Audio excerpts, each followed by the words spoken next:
Hello again. Welcome to another episode of Leading from Alignment with our good friend, coach, and mentor, John Opalewski. How are you today, John?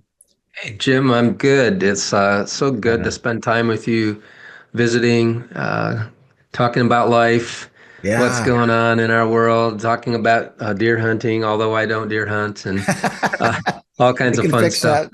There's an altar of repentance at our church this Sunday, and you're welcome to it. So, yeah, everybody should be a deer hunter.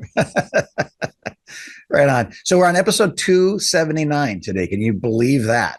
I cannot. When I we just started cannot. this, I had a full head of dark hair and only one chin. I mean, it was that long ago. It seems that we did this. We must be smarter now if we're still doing it. I guess. I hope so. Continue to talk. Why don't you introduce to us the topic for today? I'm excited about it. Yeah, sure. It's the title is called "The Pain and Power of Pruning." Pruning.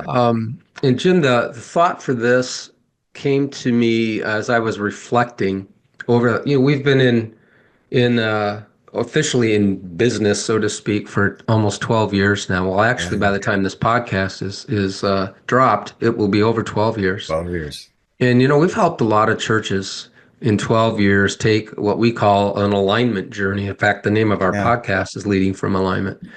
And organizationally, we when we think about alignment, we think about things like vision and values and playbook and do I right. have the right people in the right seats doing the right things? And one of the trends that I've noticed or recurring realities that I've noticed over 12 years is that when a leader gets serious about setting a new direction for the organization they lead, or when a new strategy is about to be implemented, or when they enlarge the building.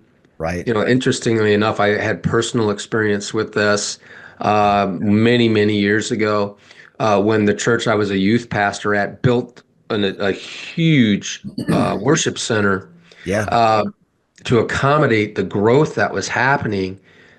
All of those wonderful things are almost always accompanied by a certain percentage of people leaving. Yes. Yeah. And this, it's uncanny. It's almost like clockwork, and it throws some of our friends who lead into a bit of a panic. Yeah. Uh, and they say things to me like John, how can anyone not be excited about where we're going? Like, Right. how can they deny the energy and the momentum we're experiencing? Yeah, I've had one pastor telling me, more than one actually, say, why don't they see what I see? Yeah. And so, from the human perspective, this this idea or this reality, it doesn't make sense. Yeah. So I mean, that's what I'd like to talk about today. Just love to hear your initial thoughts on it. Well, I think people want change until things change. You know, Hmm. the sermon about reaching the lost, or the sermon about having to expand, or there's a lot of amens in those sermons. But then when somebody's sitting in your seat, when you get there the next Sunday, it changes things. And I Yeah. there's a certain neuron path burned that brings pleasure to us, and things that we repeat: favorite restaurant, favorite cup of coffee, favorite time to go to bed, favorite movie, favorite church, favorite place to sit in the church, favorite song to hear Yeah. in the place, in the church, at the time. That's human nature. It's the path of least resistance. It's meditative, it's relaxing, it's pleasurable, and then something changes. We actually do this about twice a year. We change the entire seating of our auditorium. We put the stage in the middle, so when they worship, they have to face each other.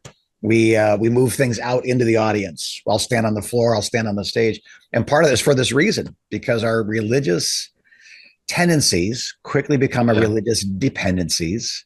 And Hmm. I can't worship if that person doesn't lead that song this way. I can't worship. Like, well, Paul and Silas worshipped in prison in the middle of the night, having been filleted by Yeah. a Roman whip.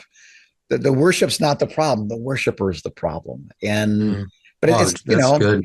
we have to be careful that we're not creating a consumer mentality where our customers need to be pleased, et cetera, et cetera. So change is good, but change is hard. And I think that's what we're talking about today: is not change Yeah. is good. It's like, don't be surprised that good change is hard. Right. And it is surprising from the human vantage point, I believe, Yeah. but from the divine vantage point, it makes perfect sense. Yeah.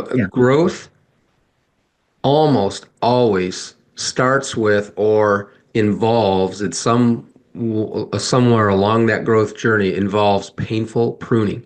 Now, I want to give you two Yeah. examples, and then we'll talk about some basic principles here. One example is from the Bible, and the other example is from when I was a wee lad, many years many Many years moon ago. ago. Yes. The first one is one we're all familiar with, I believe, and that's the story of Gideon. Thousands of years ago when the Israelites were being oppressed by Midian, God raised up this guy, Yeah. unassuming guy, Yeah. guy who when God called him said, "Who me?" Type of thing. Like, God, you got the right guy. His name was Gideon, and God said, "You're going to deliver my people." Yeah. And after Gideon gets over his initial resistance to the idea, and God has to jump through several hoops, for him to Yeah. get on board. Um, he rallies 32,000 men, Wow. troops to his side, and then God just shocks him and says, "You have too many men." Now the enemy, the Midianites, you couldn't count how many there were; it was Right. uncountable. Right. And God said, "Tell all those who are afraid to go home." And 22,000 people left. Oh, Think about what was going through what are Gideon's you mind. Like, doing to me? God's Yeah. God's called me. God Yeah. said He's gonna use us to deliver Israel. Don't you see it? Well, Yeah. 22,000 didn't. They didn't Oh, see it. They left. yeah. And I'm sure that was a gut punch to Gideon. Oh, yeah. Um, Yeah. but God wasn't done. God says there's still too many. Yeah. And another divine hoop was presented, and 9,700 more left. He lost 31,700 of that 32,000. He was left with Wow. 300 people, 300 troops. Wow. And so he's got this amazing leadership call on his life. God has given him this amazing vision of victory. And now he's down to 300 guys. But here's the good news. With 300 men and God's help, he won the day Yeah. and he set Israel free. Yeah. Pastor, you plus God is a There you, majority. there you go. Yeah. And if you're experiencing growth, momentum, and you're starting to enlarge your tent, so to speak, Yeah. dream new dreams, don't be surprised that God might bring some pruning Yeah. into your life. Yeah. Jim, what do you think about this first one? You got any comments on this story about Gideon? Well, the exercise, as I understand it, is to increase faith. It's not about Mm, faith in the numbers of people, the numbers of dollars, the number of square feet, the numbers of programs. It's about faith in God. And I I, I say that, but I say it shaking my head. For those that aren't like, if you're just listening, I'm just going. It's a it's hard. It requires the death of common yes. sense, of self preservation. Um, like you're saying that I just started laughing when you said he says whoever is afraid go home, and thousands walk away. And you're the leader, you're the vision casting person, and you're doing Yeah. exactly what God told you to do, and thousands walk away. It reminds me when Jesus says, if you don't eat my flesh and drink my blood, and thousands walk away. Why? Because Yeah. if you're here for the loaves and the fish, you're here for the wrong reason. You got to trust me. We're going to train for war in a time of peace, so that when a time of war comes, we're trained. But we're going to train for war Yeah. in a time of peace. So there's a battle that's coming where you're going to have to trust me. And if you can't trust me beyond loaves and fish, if you can't trust me for who I am, not just what I do, then you're never going to make it. So let's just sort it out right now. Mm, Whoever's afraid, go home. And yeah. thousands go home. And I just picturing poor Gideon. Like, I get upset when people get up and walk out of the service because I go 5 minutes too long and they're supposed to meet somebody at the restaurant. They're like, hey, that's the best part of the service. I've been preaching for half an hour to get to the last 5 minutes. So we're going to be late for a salad. It's discouraging to me then, let alone having 90% of your congregation get up and walk out, Yeah. as you're just giving the altar call and they split. Like, that's hard. But isn't it amazing what God can do through a few faithful people that aren't afraid, that trust him? That's right. Yeah. 100%. So that's an example. That's an extreme example, right? Yeah, sure. Of pruning. Let me give you another extreme example, but this is from Yeah. my personal life. Um, when I was about 7 years old, my dad planted an apple tree Yeah. in our backyard, and it took several years for that tree to actually start producing apples. But Yeah. I distinctly remember at some point that one fall that thing was loaded with fruit, and every fall my dad would prune that tree, Hmm. and the pile of branches on the ground looked bigger than the remaining tree structure. Yeah. Yeah.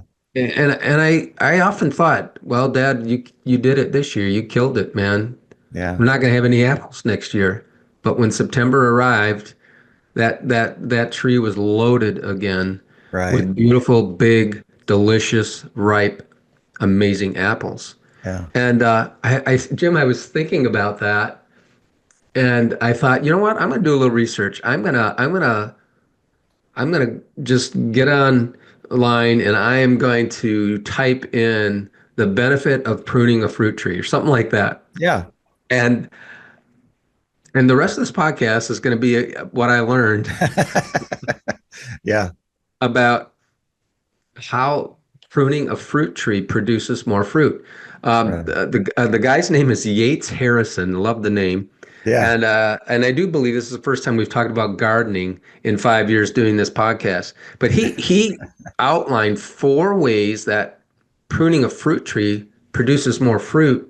And I want to draw a parallel to each one Yeah. of those to something in our personal or professional life. Here's the first way. He said that reducing the number of branches, it reduces the competition for the Right. resources your plant needs to produce fruit. Right. Right. And I Yeah. thought, man, how many things compete for our limited resources? I think a mistake I've made, no, I don't think, I know a Yeah. mistake that I've made many times, and I think other leaders have too, is taking on too many initiatives. And Jesus really helps us here. He says, I can only do what I see my Father doing. Yeah. And I've been guilty, Jim, more than once of jumping into a project or adding a program without asking God what he thinks about it. Yeah.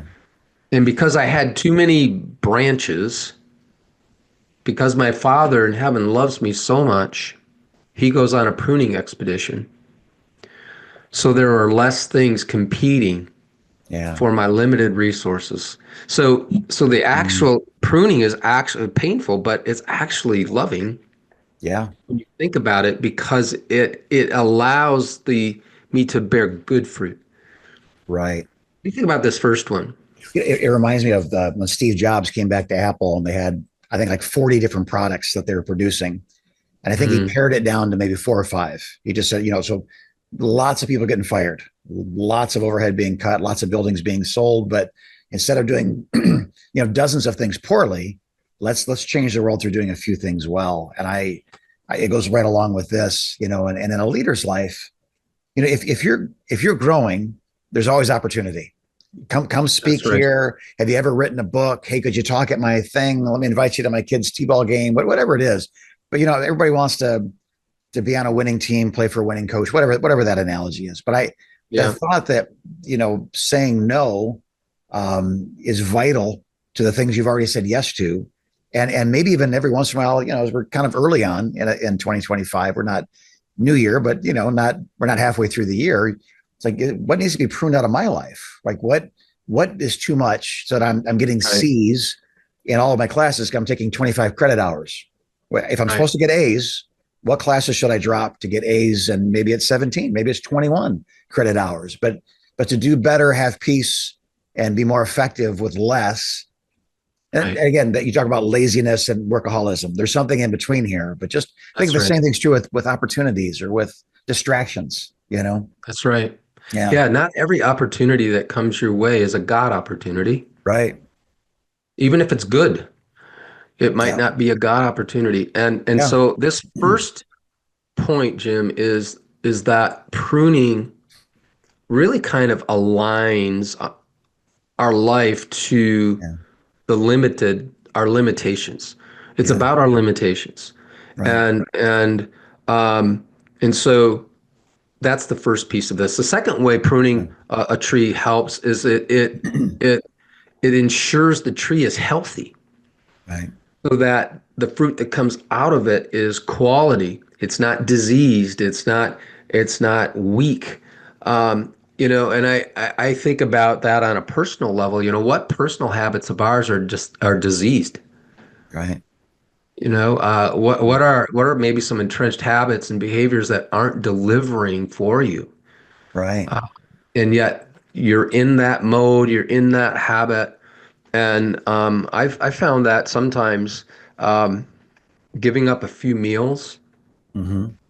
and fasting for a while and Yeah. praying, it's amazing Mm. what God begins to uncover in your life, saying Yeah. that part, what you're doing there is not even sinful. It's just Mm. not contributing anything valuable to you. Right. It Right. needs to go. Right. And I think I'm a creature of habit. My Laura uh, jokes with me sometimes. Like I rotate the socks in my sock drawer, Jim, so they wear out evenly. It's Right. and so I'm that way. I'm a creature of habit, Yeah. and uh, and sometimes the habits that I have in my life aren't necessarily like a sinful habit, but it's just a habit that is kind of become part of my whatever Yeah. day-to-day life. And God says, okay, I want to talk to you about that, and I want Right. to prune that Right. away from you. Right. So it isn't like you're saying, it's not like sinful. It might be wasteful. It might be mismanaged. It might There you be go. too much. That's a I think of great like word. social media, for example. It's just really programmed to keep us there for a very long time. But once you see, your kids or your grandkids, your friends from high school, whatever, now it's this endless. You'll be That's there, right. and it's actually designed in such a way so that time has no meaning, just like the inside of a casino. No windows, no clocks. They want you to get lost in an activity for as long as you can, because the longer you're there, the more money you lose. The longer you're there, the more money social media can make. So, is That's that what right. you're talking about? That it's not like exercising or cooking a meal with your No, family. It's I it's kind of highly doubt. I highly doubt God would prune exercising for most pastors' lives because I right. know most pastors. We're trying to prune some things with exercise. That's right. Yeah. Um, but it's more like, and I don't want to pick on social media, but Yeah. the fact of the matter is that um, I believe this that social media basically makes us dumber, Mm. Yeah. In a variety of ways. and it messes with our brain chemistry. Yes. Yeah, it does. And so, I mean, it's an example of something that the Lord might say, hey, you know what? You need to put your phone away. Yeah. You're spending too much time scrolling. Right. Put some limits on that. And I don't want to go too deep down there, but Pastor, just open yourself up to the Lord and say, God, skip a couple meals, get on your face, and Yeah. just say, Lord, I'm an open book. David did this. See if there be any wicked way in me, Yeah. and Right. Search me and know me. reveal. Yeah. Yeah, show it to me. On the organizational side, Jim, I think it has to do with this idea that we want to produce good quality fruit and get Right. and start to deal with the fruit that's diseased so that we don't have as much diseased fruit. It has to do with programming. What activities or programs in your church are diseased or actually dead? Yeah. Right. My friend out in Montana, our friend out in Montana, Paul Yeah. Firestein, we were out there with him many years ago, and we were he had some horses at that time on Hmm. his where he lives. He had a Yeah. little barn with a couple of horses in it, and he said, John, he picked up this huge bag of feed, and he said, I'm feeding a horse nobody's riding. And I thought, Yeah. I'm gonna Yep. I'm gonna use Paul. I said, Paul, I'm gonna use that because that's a great Yep. illustration. I think Yeah. sometimes we are feeding programs, we are feeding Right. ministries that nobody is really responding to That's good. anymore. That's good. I've observed some churches in our network who have trimmed away events that had great turnouts at them, Yeah. but weren't contributing significantly to the mission. Yeah. And they told me, John, these events were resource hogs in terms of Right. time and people and dollars. And the fruit that they were seeing initially was there's gobs of people coming. Like Yeah. there's just, like our home church, our former home church would do an event around a Halloween, Yeah. and I can't remember what we even called it. I think we call it a harvest party or something like that. Yeah. And there would be like 1,200 people show up at that. Yeah. And you know what our pastor told me? He said, John, I cannot trace Yeah. one One day. Yeah. person Yeah. that actually we were able Yep. to do any further work with Yep. after years of doing that, and we just decided to stop. Yeah. And it was painful because some people loved Yeah. that event, and Sure. they Yeah. enjoyed Yeah. it, and it was a lot of fun. It Yeah. was it was really great, but it wasn't moving the ball downfield. Yeah. So out the event went, and so those types of pruning situations can be extremely painful. But Yeah. here's the deal: I would rather, and you just said it earlier, I would rather be good at two or three things and knock it out of the park than be Right. mediocre at 10. Think Right. about what Steve Jobs did. He took Yeah. 40, moved it to 5. Apple's, now we're not in this for the money, but Apple's value, I think, has Right. quadrupled or Oh, sure. 10x'd Yeah. since Sure. he Yeah. made that decision. Think about Yeah. that for a minute. Yeah. What would happen if you and I got very good at doing two or three things, and the Yeah. result was not less fruit, it was not Right. just more fruit, it was healthier Right. fruit. I think we'd all sign up for that, right? Sure. Yeah. Absolutely. Yeah. Yeah. So Yeah. here's the third way pruning a tree helps, and I'm just going to spend a minute here. And I didn't know this. I should have known this, but I didn't know it. It provides for additional sunlight Oh, yeah. and more energy for fruit production when you thin out Yeah. the plant. It, Makes it sense. and I think about in our own personal life, pruning paves the way for less hurried time with our Father. Yeah. Um, Jim, I think this is true. It's in the quiet moments where God does his best work inside of us, Sure. in the unhurried moments, Yeah. where his power to shape us and mold us Mm. is really, it happens there. I think the fruit of the Spirit is developed in multiple ways, but I think it's my contention that the fruit of the Spirit is developed primarily in our alone time with the Lord. Mm. Yeah. That's where he changes us. That's where the Yeah. Sure. molding happens. And I'd love your thought on this third one because Well, I'm you're talking about curious. that quiet time with God where the fruit is produced, remembering that fruit is not for us. It's for those who pass by us. The tree, Mm, doesn't eat its fruit. It's to feed those around it. So I completely agree with that. That if I don't have quiet time with the Lord, I'm certainly not at my best. And meaning that if I'm hurried and rushed and didn't have time with the Lord, there's no fruit there. I'm impatient. Someone runs into me and they're impatient. Instead of getting my patience, they get my impatience. There's no fruit on that mm, tree. And that's, yeah, it's not good for me, but that's the testimony of the kingdom's affected because we are produced to produce. We're created to be creative. We're yeah, given something to be generous. So I agree with that time with God. And I would say this, if it's your morning time, if it's your evening time, I think it should be your best time. What is the best time there you for go. you to be That's great. alone, to have that? Some people are like, they want to read the Bible for an hour and go to sleep. They get the devices off, the TV's off, the conversation ceased.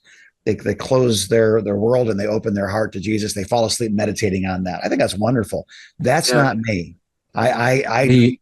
I Hmm. first thing in the morning, a good jolt of caffeine in my Bible, that is my happy place. And I will Yeah. stay on the mornings that I can, as long as I can, until I just have to go do something now, like eat, Yes. or go to work, be a father, Right. those sorts of things, that get in the way.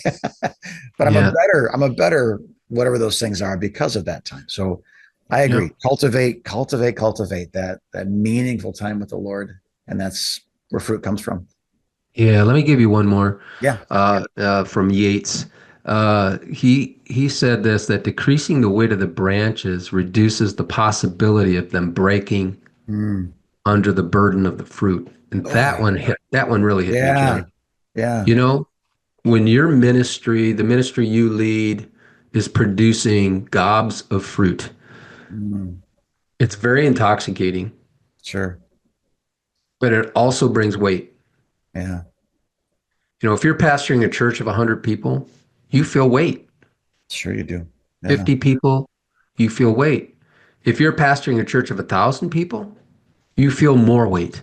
Mm, And the scary thought to me, Jim, is that we can buckle under the weight of our own success. sure. And, if our inner life is crowded, if our schedule is crowded all the time, Yeah. uh, there's success. There's a better than even chance that success will crush us. Hmm. Yeah. And so the pruning is the mercy of God. Right.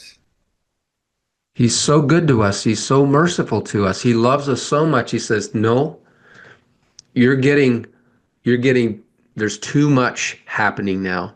Right. So I'm going to come in and I'm going to lop some stuff off.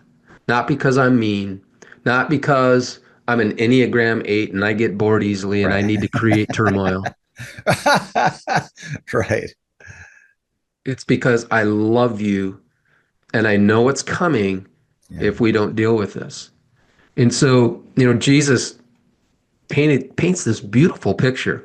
Right. He says, "I'm the vine, you're the Mm, branches, and my Father is the vine dresser." Right? He's the right. and he said every branch, not some branches. He said Right. every branch that does bear fruit, my Father prunes, Right. so it will be more fruitful. Now, if it Right. were me, and I saw this beautiful apple tree loaded with apples, and after harvest time, I would leave well enough alone. Right. But history reminds us that God prunes those things that currently bear fruit because he sees what we don't. Right. He sees farther down the road than we do.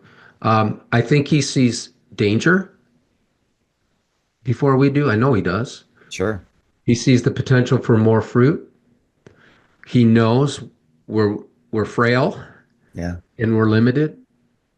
And so sometimes even good things, good people, Yeah. good programs are pruned away from us and it's painful. Yeah. It hurts. Yeah. But I want to encourage our listeners and watchers today that even though you might be going through this right now, and I'm not minimizing the pain of that. That's not the goal here today. But I want to remind you that there is power attached to this as well. Yeah. God knows what he's doing. He's an expert at this. And I think all of us, we're in the middle of it, and I want to say I'm included in this. I just say, God, just get me out of this. God, just Yeah. why is this happening to me? And he has something planned in Right. mind that if you'll just hang in there and keep putting one foot in front of the other, Yeah. there's going to be this fruitful season Right. that comes out of it. And so, Mm, Jim, 5 years ago, 6 years ago, we wrote this book called Putting the Good in Goodbye. yeah. And it addresses in detail, um, and we call it the mobility of God's people. That's a nice Yeah. way. Church Yeah. hopping, Yeah. and how pastors can process departures better. But I would suggest to you that this book will help you process what we've been talking about Yeah. this morning on the podcast. You can find that, by the way, you can find that book at convergecoach.com/shop. Pick up a copy. I It's a think good it will one. be very helpful to you. So, Jim, that's what I have Right on. today. I love it, John. Thank you for that. Again, sometimes it's not what happens to us; it's what we do with what happens to us. How do we digest it? How do we, you know, understand it? So I'm building this new building and people are leaving, or the church has doubled and people are leaving, or that what's going on. And I think it's nice to go, well, one of the possible things is that God is pruning for more fruitfulness. And I think the things in our life that we talk most about were not, they come out of seasons of pruning, things that were painfully removed from Yes. us, whether it was peace, to some degree, a desire to live, Um, it sure wasn't pride. It was the things that hurt us the most from which we speak the most passionately today as a That's true. warning, as comfort, as so whatever you guys are going through today, and by guys, I'm Midwestern, I mean male and female, just know this, you're not alone. God's hand is on your life. There are Yes. things that are happening outside your control. That doesn't mean it's outside of his control. And if you will just breathe between the contractions, God will birth something really wonderful through every Mm. season. It's chocolate chip cookies. We love chocolate chip cookies, but if you look at the ingredients, some of those ingredients are nasty. Take a mouthful of lard or a mouthful of salt, or take a bite of a raw egg, but mix it all together, give it some time, put it in some heat. And what comes out the other side is something we call a chocolate chip cookie, which is the closest thing to magic Christians are allowed to enjoy without violating the book of Leviticus. So know that today, if you had a mouthful of salt, we're sorry. I know it's hard. That's right. If people are leaving, man, it feels like you're misunderstood and it's hard. We're sorry. We've been there. We know how bad it hurts. We're not lowering them. Understand this, that not every ingredient in the recipe of your ministry, of your life, of your business will taste good. Yes. Sometimes when we're trying to build a business, God's trying to build a person, and one Mm. will take priority over the other. So That's same thing right. with ministry, family, anything else. So God bless you. If we can help in any way, convergecoach.com is here for you. And we'll have a conversation with one of the team, John or I or somebody else. We'd love to take that half hour. And those are enjoyable conversations. We enjoy them. We love them. And we make new friends. And sometimes we find ways that we can help beyond that. Sometimes it was just a quick conversation that's helpful for eternity. So how can we help you? Let us know.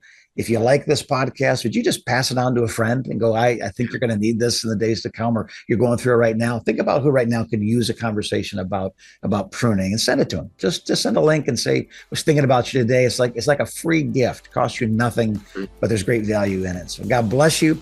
Our dear watchers and listeners, we're praying for you, cheering for you as you continue to lead from alignment.